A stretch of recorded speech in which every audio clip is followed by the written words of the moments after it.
15 अगस्त 1947 की सुबह आजादी की सुबह थी। बीते दिन आधी रात को भारत को आजादी मिल चुकी थी, लेकिन कुछ राज्य इस जश्न में शामिल नहीं थे। कारण यह था कि जब भारत को आजादी मिली तब वो भारत का हिस्सा थे ही नहीं। लेकिन सरदार पटेल और नेहरू की बदौलत ये राज्य आज भारत का हिस्सा भी है और आजादी के इस जश्न में शामिल भी होते हैं। आज हम उन्हीं हिस्सों के बारे में बात करेंगे जो 15 अगस्त 1947 को आजाद भारत का हिस्सा नहीं थे। नमस्कार, मेरा नाम है रिया शर्मा और आप देख रहे हैं TV9 डिजिटल। सबसे पहला नाम हैदराबाद का।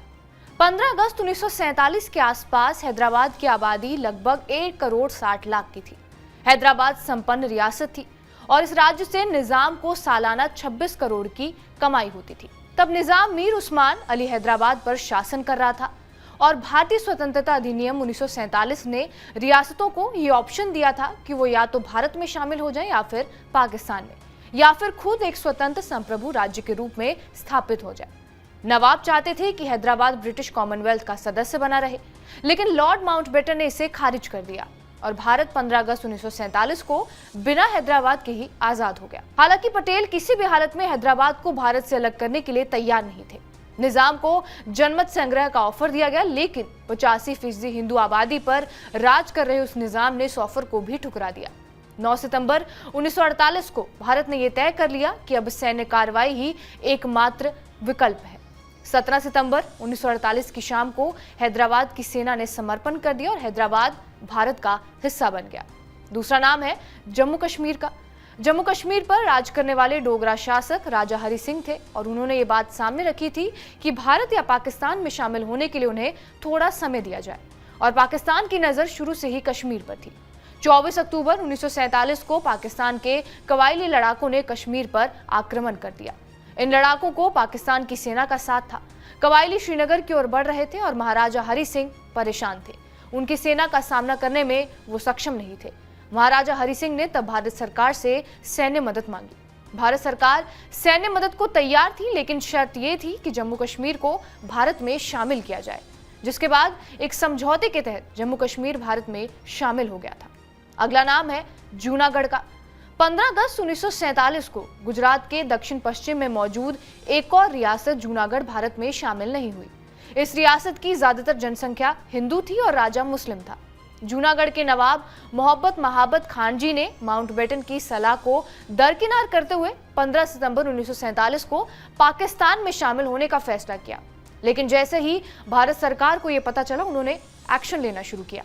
सरदार पटेल ने जूनागढ़ के लिए ईंधन और कोयले की सप्लाई को बंद कर दिया और भारत की इसी शक्ति को देखते हुए वहां का नवाब कराची भाग गया और बाद में 20 फरवरी 1948 में जूनागढ़ में जनमत संग्रह कराया गया। इसमें 91% लोगों ने यह कहा कि वो भारत के पक्ष में जाना चाहेंगे। अगला नाम है सिक्किम का। भारतीय गणराज्य की संपूर्ण आजादी का एजेंडा सिक्किम को भारत में शामिल किए बिना अधूरा था। 15 अगस्त को जब देश को आजादी मिली थी तो सिक्किम हमारे साथ नहीं था, क्योंकि तब यहाँ राजशाही थी और चोग्याल यहाँ शासन करते थे। इसके बाद जब इंदिरा गांधी देश की पीएम थी, तब चोग्याल के राजमहल को भारतीय सैनिकों ने घेर लिया और उनके शासक को नजरबंद कर दिया गया, जिसके बाद 97.5% लोगों ने यह कहा कि वो भारत के साथ जाना चाहेंगे और सिक्किम को भारत का 22वां राज्य बनाने का संविधान संशोधन विधेयक पास हुआ था। इसके अलावा बात की जाए मणिपुर त्रिपुरा की, तो वो भी आजाद भारत का हिस्सा नहीं थे।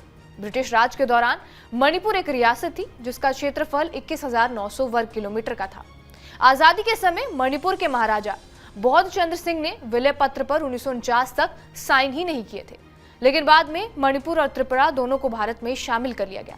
इसके बाद गोवा, दमन दीव, दादरा और नगर हवेली भी हिस्सा नहीं थे, क्योंकि वहां पुर्तगालियों का राज था। लेकिन 19 दिसंबर 1961 को तत्कालीन पुर्तगाली गवर्नर मेन्यू वास्लो डी सिल्वा ने भारत के सामने सरेंडर कर दिया और फिर गोवा भी भारत में शामिल हो गया। आखिर में पौंडीचेरी, जिसे अब पुडुचेरी कहा जाता है, वो एक फ्रांसीसी उपनिवेश था। आजादी के बाद जब नेहरू पौंडीचेरी को भारत में शामिल कराने की कोशिश में जुटे, तो पौंडीचेरी के अलावा कराईकल, माहे और यनाम भी फ्रांस के कब्जे में थे।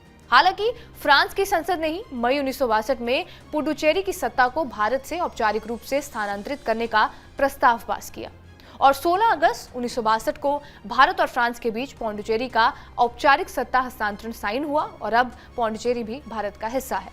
बहरहाल आपका इस वीडियो पर क्या कुछ कहना है हमें कमेंट बॉक्स में जरूर बताएं। बाकी देश और दुनिया की तमाम बड़ी खबरों के लिए बने रहिए हमारे साथ टीवी 9 डिजिटल पर।